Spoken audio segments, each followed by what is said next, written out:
霊界通信小桜姫物語浅野和三郎著11守り刀。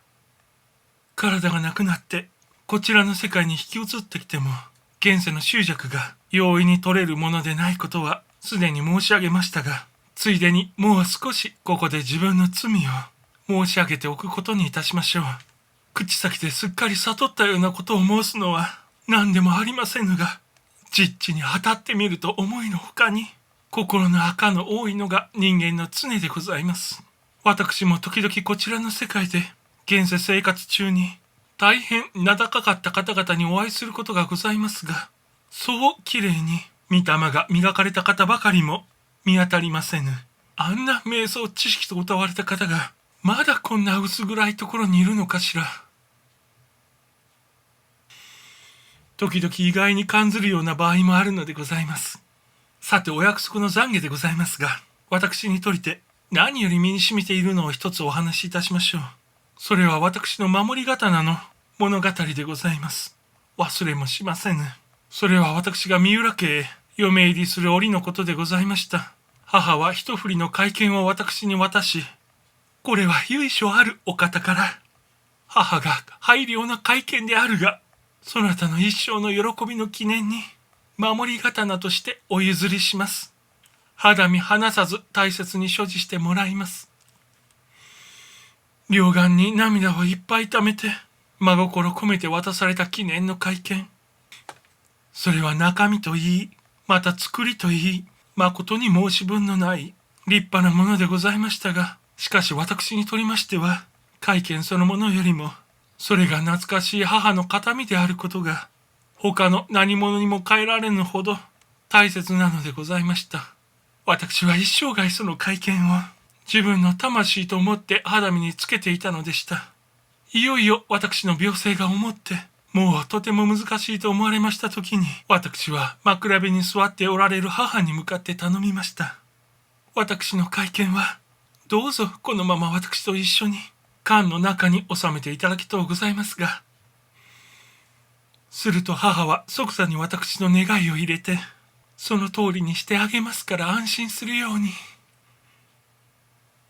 と私の耳元に口を寄せて力強く囁いてくださいました。